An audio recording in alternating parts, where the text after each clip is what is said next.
Welcome, welcome, welcome.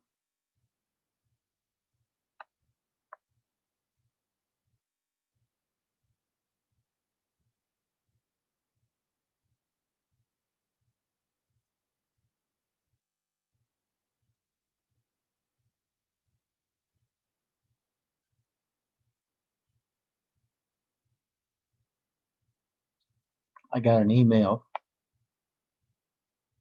yesterday from someone who claims to have been reading Robert and practicing self-inquiry for better than 20 years.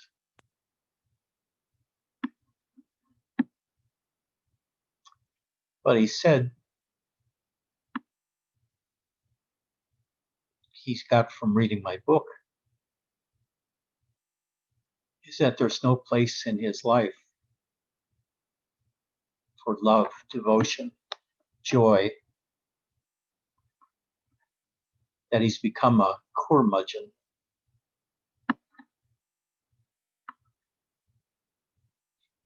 That he has no humor. And he asked me what to do. So I gave him the usual. Instead of observing the I am or the I, feel for things, not just the I am, but feel in everyday life. Stop thinking about things and feel about things so that you feel for the truth of things rather than think about the truth of things.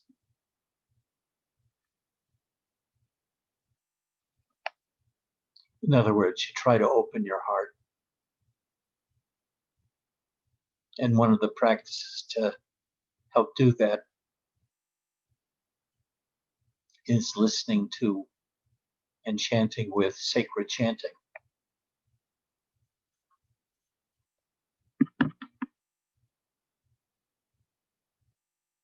I used to do that most of the day when Robert first left Los Angeles to go to Sedona.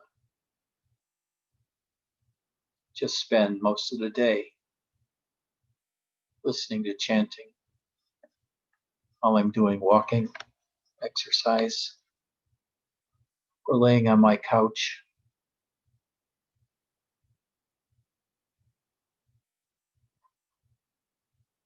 And to really soften my mind up.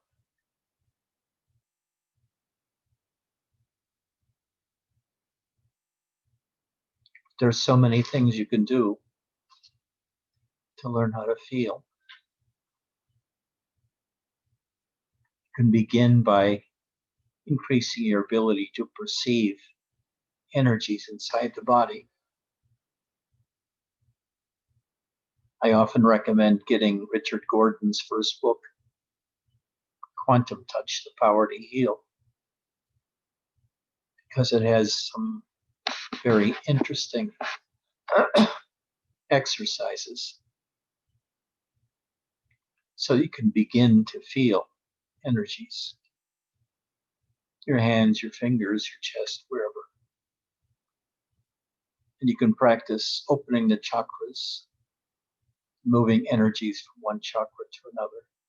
It's all relatively easy. And then at some point, you don't have to work to feel the energies. They're there all the time.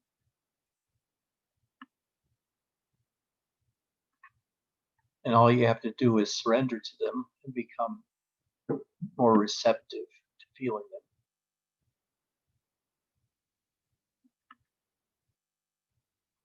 That's Mark's main practice now. Then he asked, is he doing it too much? Being pulled into the bliss? Fuck no. Doing it just right.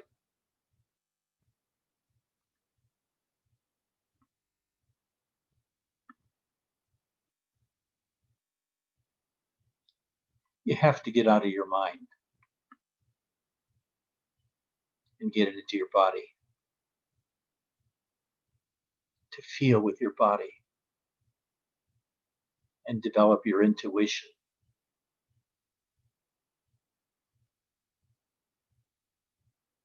Intuition depends more on feeling than anything about logic or speaking. Speaking and thinking about things makes them more real, because real life passes by so quickly, has so many different nuances, and is ever changing. But when you put something into words, like it's like a chair, that freezes it with a concept. Now, most of our concepts come from the mundane world. So the everyday feeling is of mundanity.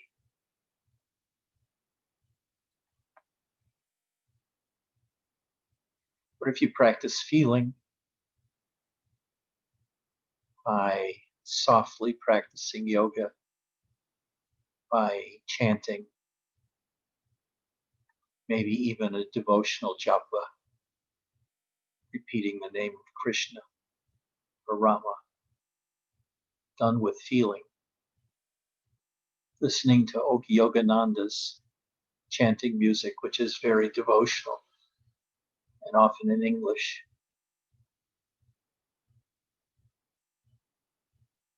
You just try to open your heart.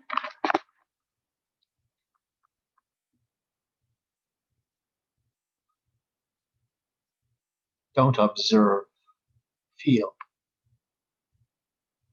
Everything changes when your spirituality goes from thinking or observing your mind or your energies to feeling them.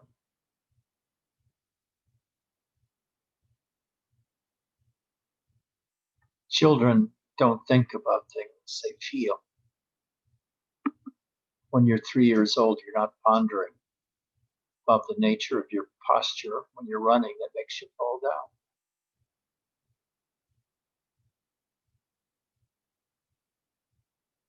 But when you're 7, maybe you do that. You start abstracting. A 3-year-old is just into himself or herself. What they feel, what they want, what moves them, what gives them joy, what do they hate.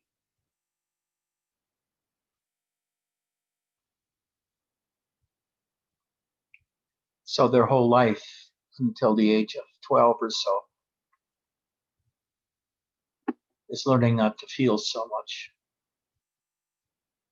to stifle the feeling and build a good, strong ego, which channels feelings into actions to get you what you want, need.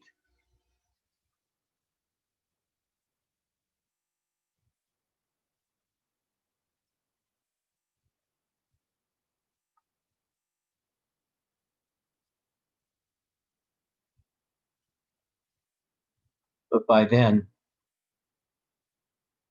you're already losing touch with God, the life force.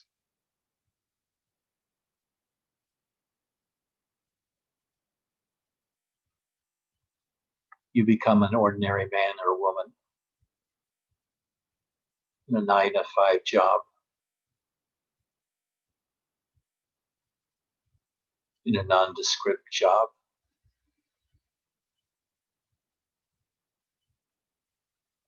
And you pass each day in quiet frustration because your life is lived in an office, 8 hours plus lunch every day. You only feel happy when it's Friday evening. And you're finally able to do what you want.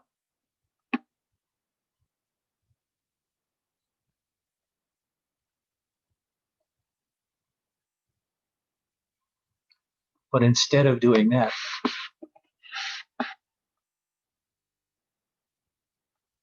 what if you just quit doing and started feeling into the world? Go out on a full moon night. Look at the moon. Feel how its light is tugging at your heart.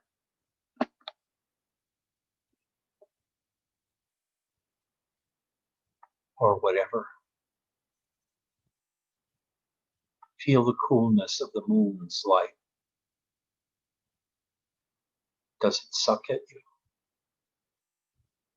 Does it make you feel satisfied or warm? Or does it make you feel cold? And thus you pass all of your days feeling. I used to practice feeling everything. Feeling the Earth's magnetic field. Feeling the force of gravity on my hands and on my body.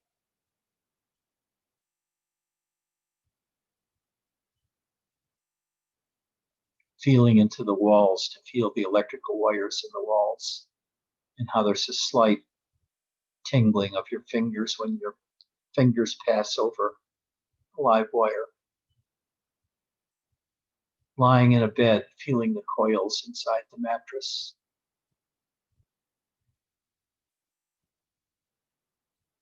Standing up with eyes closed, slowly turning to see if you can feel the direction that you're pointed in.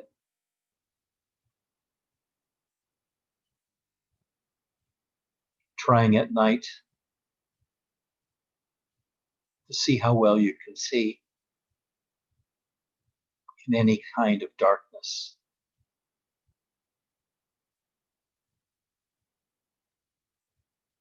Feel for the energies in your body.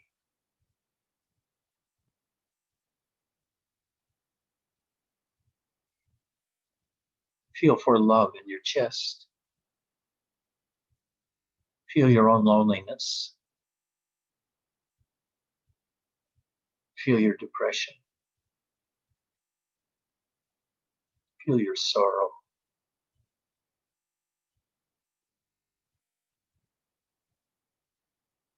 Just feel.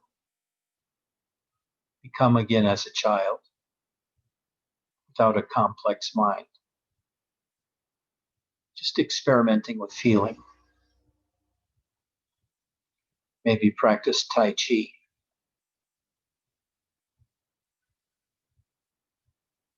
Practice yoga a bit. Sit in meditation as properly as you can and see how that makes you feel with emptiness meditation. How does your consciousness change when you sit in meditation?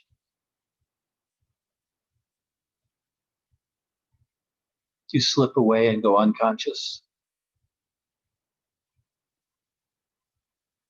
Do you become empty and the world feels your emptiness and you become one with the world?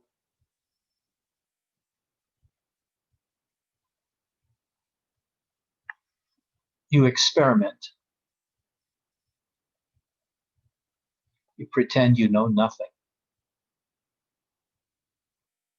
And you act as if you're always learning anew what the world is about.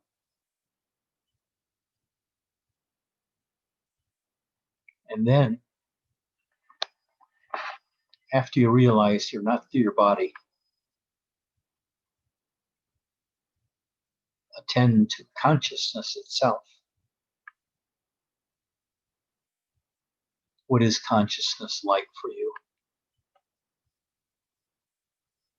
Can you, in your mind, grab it and hold it?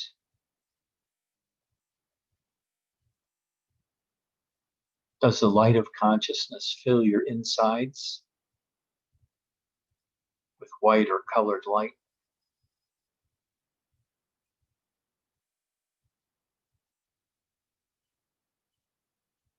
And you slowly spin in your room with your arms out. What do the currents do in you?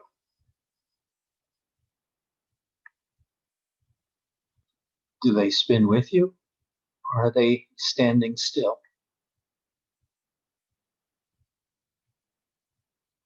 If you sit in quietness, can you feel two emptinesses? One is a background emptiness that contains everything. And there's the emptiness inside your body that's filled by your sense of presence and which moves when your body moves. Or is there no emptiness? You just feel darkness.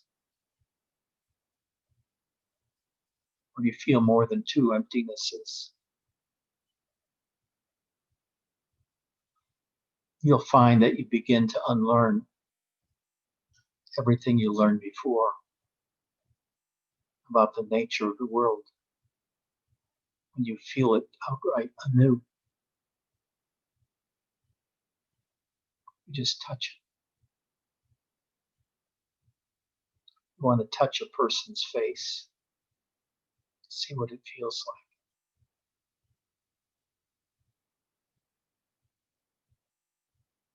You want to listen to their breath, what it sounds like. You want to listen to your own heartbeat with a stethoscope to know what it sounds like. Always experimenting, seeing whether you've actually seen the world before the way you're trying to see it now. It becomes an extraordinary obsession. Because by the time you're 15, you think you know everything. But you don't know anything.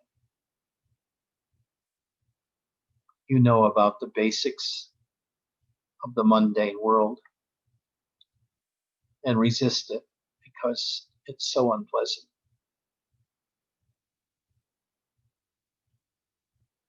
You feel it traps you. And the only way you think of getting out of it is do something exciting. You become a energy jockey, seeking thrills so you can feel alive.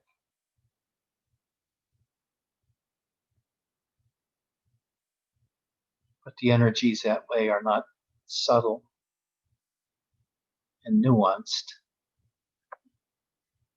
They're big and aggressive. They shake you, make you feel alive, because otherwise you don't feel alive in the mundane world.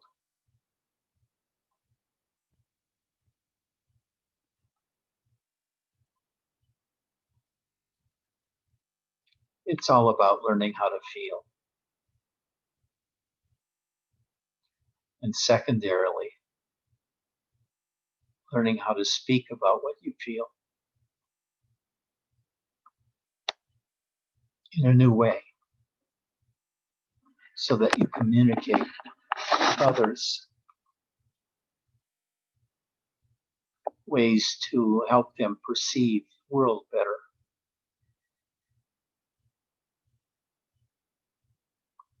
Help them guided through the inner complexities of emotions and moods. Learning how to eat the emotions thereby taking them into your sense of presence and growing your sense of presence,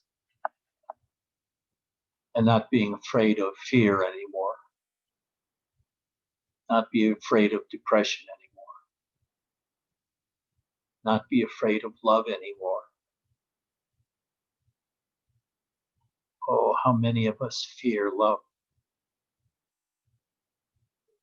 because of the imagined imprisonment we feel.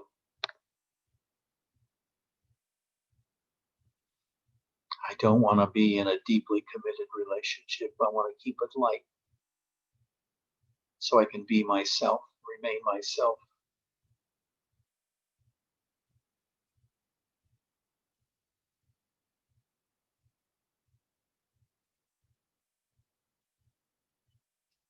So little by little, we practice and get more subtle. Maybe we practice cooking.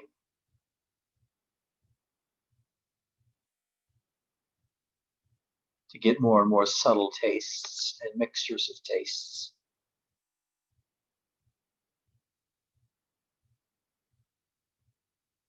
Michael likes to do that. Something he picked up 5 or 6 years ago.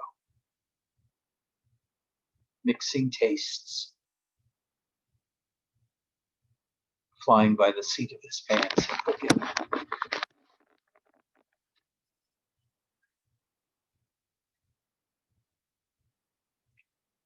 The world of feeling is relatively infinite compared with the world of seeking or of thinking.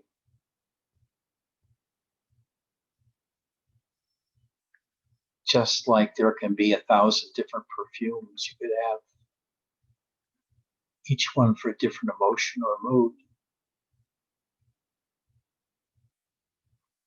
There can be 1,000 emotions attached to anyone else's presence.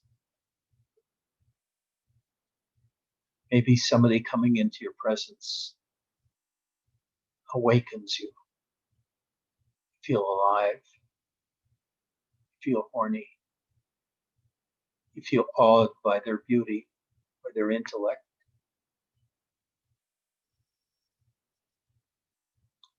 And you really hate to talk about mundane things. You don't want to talk about rent controls or cars or gossip about this or that.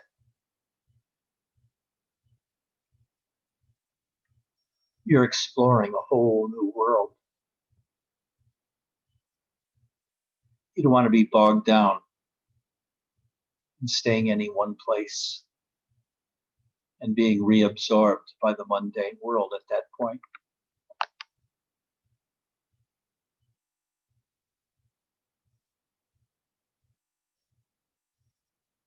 You don't want to talk because talking fixes experience. It doesn't allow it to expand. It contracts it.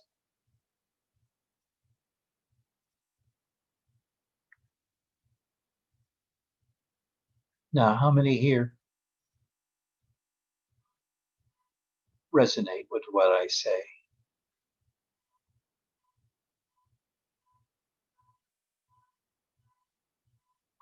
It's a hard thing being around people who are not spiritual and exploring and growing. And this reminds me, you need to have a pet, whether it's a dog, a cat, a gerbil, parakeet. Have another non-human life in the house with you.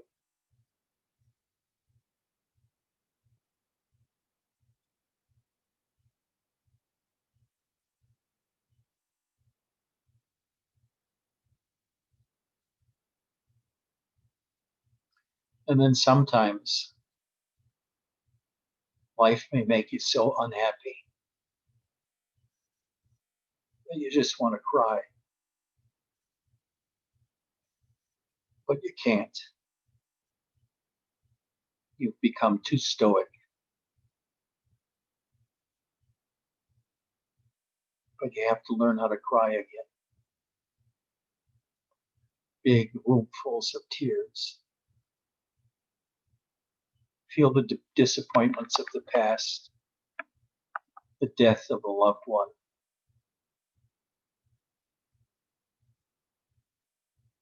Learn how to feel sad again and cry, brokenhearted at losing your love, losing your house, losing your money. And watch the constant search for security inside.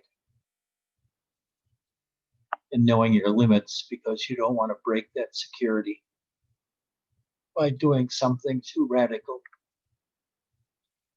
And that imposes limits on your like exploration. Maybe you want those limits too. You don't want to be a brave explorer all the time. You just want to fart around in your own chair for a while, relaxing.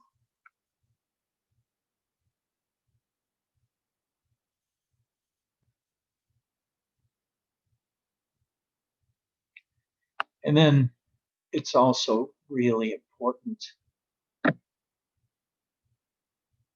to do a bit of studying of language. Read Sansanim's book, Dropping Ashes on the Buddha, and see how Zen masters use words to trap people into a koan that they struggle to escape from. And you learn how other people try to trap you into their koans of logic to get you to do something. Because the truth is, there is no truth.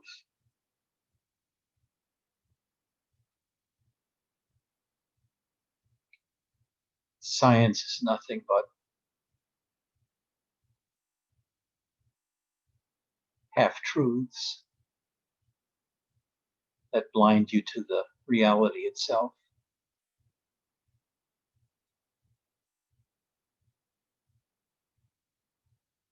That get you to think about atoms and molecules when you look at a piece of wood,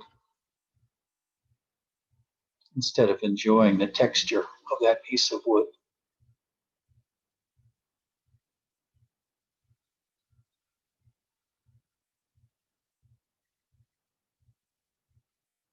Let her kiss you, Mary. Don't hold her off.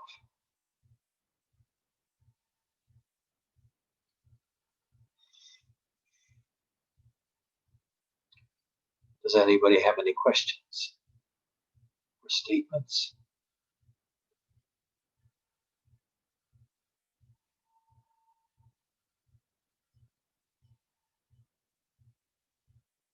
Meditation is always good when you're a beginner. The more you can practice, the bigger, better. Sitting meditation, facing a wall, cross-legged or half lotus or full lotus, if you can, with a straight back. It's hard to learn how to do that unless you're very young when you start. It was really, really hard for me.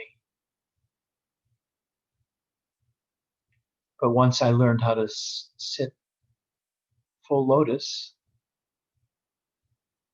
my sittings got so much more powerful.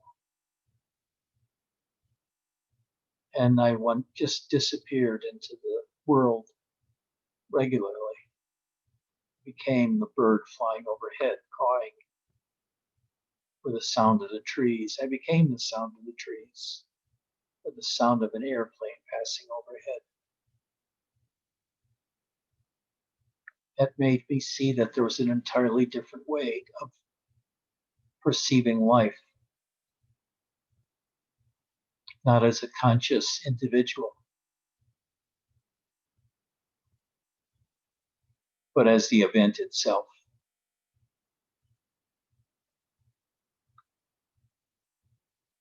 So you learn all the time, you keep stretching yourself, but without too much pain, just expanding your repertory of being in the world.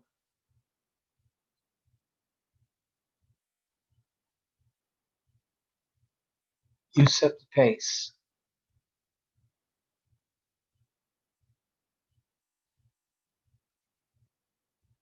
And remember, there is no truth. The books you're reading are not going to tell you the truth. They're actually going to fill you with stories, whether it's about ontology or epistemology or atoms or molecules or physics or cosmology. And in a sense, they're out of the immediacy of your life. So they're teaching you a philosophy, which I call stories. The best storyteller of all that I've seen is Nisargadatta. The way he tells his stories so intricately, so powerfully, in order to get you to experience something new.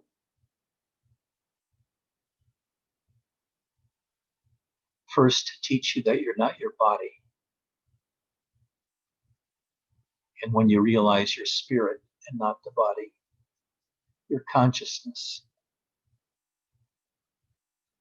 And when you realize your consciousness, you're able to watch your consciousness itself.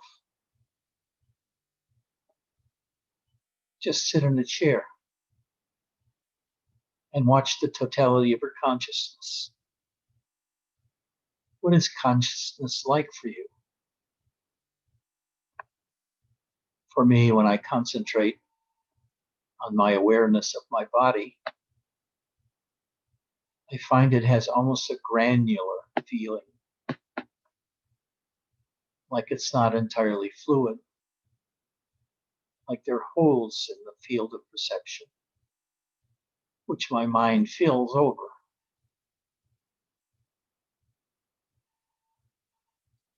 Just like for all of us, we have a blind spot approximately there where the optic nerve goes into the retina.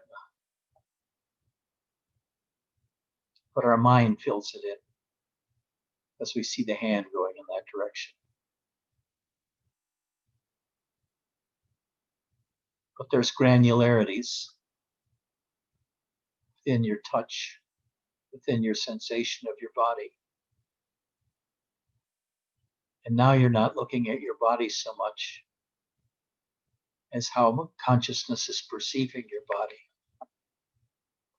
And the matrix that consciousness has itself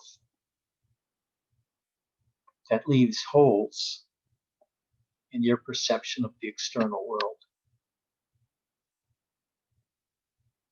So it's great fun being able to watch consciousness, watch it change, watch how inaccurate it is, watch it come in the morning, watch it go at night, watch yourself wake up, watch yourself go to sleep. But that's a harder one to do because if you watch yourself too much when you go to sleep, you won't go to sleep.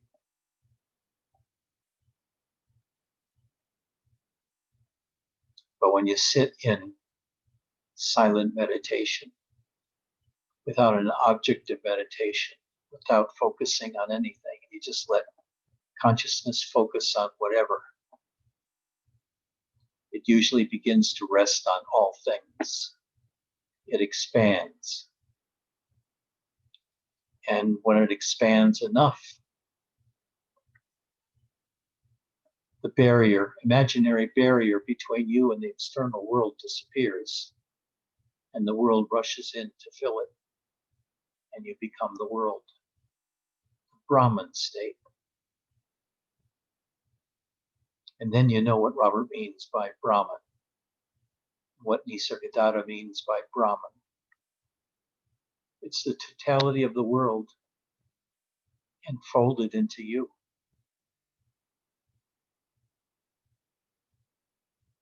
There are so much things you can learn.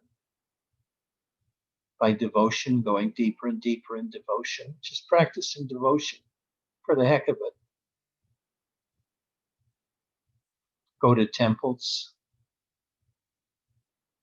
go to statues, religious statues, peer at them, try to feel devotion towards them, try to open your heart towards them.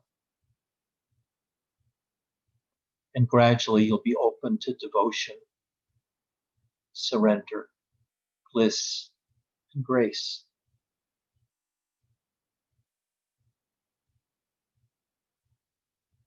Maybe there will be an event that precipitates it, or it could be gradual.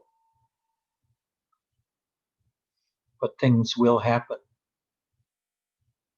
when you mess around with devotion. Good things will happen when you mess around with devotion.